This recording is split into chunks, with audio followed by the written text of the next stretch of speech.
শারদীয়ার অন্যতম আকর্ষণ সংবাদ শিরোনাম প্রকাশিত শারদ সংখ্যা 2024। শারদীয়া 1431 দুর্গাপুজো উপলক্ষে সংবাদ শিরোনাম পত্রিকা আগামী 15ই আশ্বিন 1431 ইংরাজি 2রা অক্টোবর 2024 অর্থাৎ মহালয়ার পূর্ণ লগ্নে শারদ সংখ্যা প্রকাশ করতে চলেছে। আপনাদের জানাই, এই শারদ সংখ্যায় আপনাদের রচিত গল্প, প্রবন্ধ, নিবন্ধ, ভ্রমণ কাহিনী, কবিতা প্রভৃতি প্রকাশের জন্য আমাদের পাঠাতে পারেন। আপনাদের লেখা অবশ্যই হোয়াটসঅ্যাপে টাইপ করে 87026797 অথবা 9007322922 এই নাম্বারে। পর্যটন মরশুমের আগেই ধীরে ধীরে সেজে উঠছে জয়পুরের ঐতিহ্য সমুদ্র বাঁধ। বাঁকুড়া জেলার অন্যতম পর্যটন কেন্দ্র জঙ্গলে ঘেরা জয়পুর। বছরের বিভিন্ন সময়ের পাশাপাশি শীতের মরশুমে দেশের বিভিন্ন প্রান্ত থেকে হাজার হাজার পর্যটক আসেন জয়পুরের জঙ্গলের মনোরম পরিবেশ উপভোগ করার জন্য এবং সমুদ্র বাঁধের পাড়ে মিষ্টি রোদের আভায় একটু সময় কাটানোর জন্য।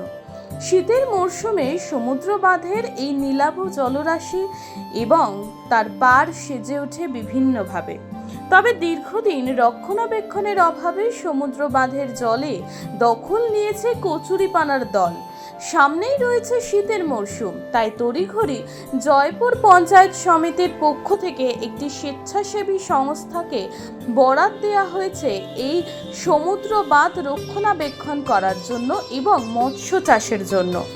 শীতের মরশুমের আগেই তৎপর বরাত পাওয়া স্বেচ্ছাসেবী সংস্থা শুরু হয়েছে কচুরিপানার হাত থেকে সমুদ্র বাঁধকে দখলমুক্ত করার কাজ। সুদীর্ঘ এই জলরাশিতে একদিকে যেমন করা যাবে মৎস্য চাষ, অন্যদিকে এই জলরাশিকে কেন্দ্র করেই গড়ে ওঠে পর্যটন কেন্দ্র। এই সুবিশাল জলরাশি দেখে মনকে একটু শীতল করে নিতে শীতের মরশুমে রাজ্য তথা দেশের বিভিন্ন প্রান্ত থেকে হাজার হাজার পর্যটক আসে এই জয়পুরে।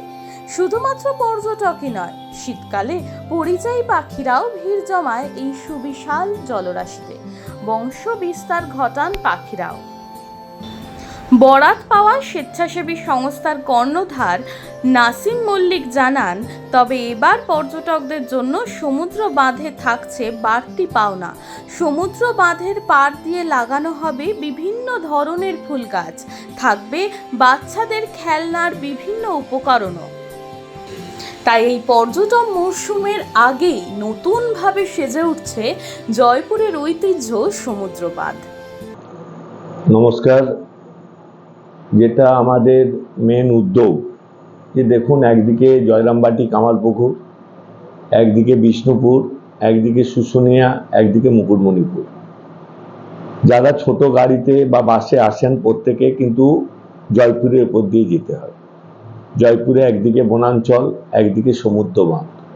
এই সমুদ্র বাঁধকে এবং জয়পুরকে কেন্দ্র করে অটোমেটিক একটা ট্যুরিজম জোন তৈরি করার চেষ্টা করছি আমরা জয়পুর পঞ্চায়েত সমিতির উদ্যোগে।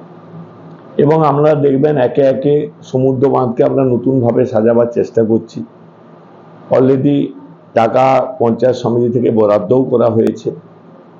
যে সমুদ্র বাঁধ একটা গর্ব, অহংকার, সেই সমুদ্র বাঁধকে আরও মডিফাই করব আমরা। একটা চারদিকে যে পাড় আছে সেই পাড়কে আমরা সুন্দরভাবে সাজিয়ে তোলার চেষ্টা করছি।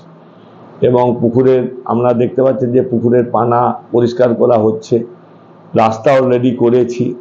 এবং এই রাস্তায় এমন একটা জোন করব যে চারদিকে মানুষ তাদের পুরো সমুদ্র বাঁধটা পায়ে হেঁটে ঘুরতে পারে এবং জয়পুর জঙ্গলে মধ্যে তারা আনন্দ উদযাপন করতে পারে। এই রাস্তায় জয়পুর জঙ্গল চলে যাবে। মানুষের পাশে, মানুষের সাথে আমরা আছি এই বাংলাতে। আপনারা দেখছেন সংবাদ শিরোনাম। দেখলেন তো অনেক কিছু, এবার দেখুন নতুন কিছু।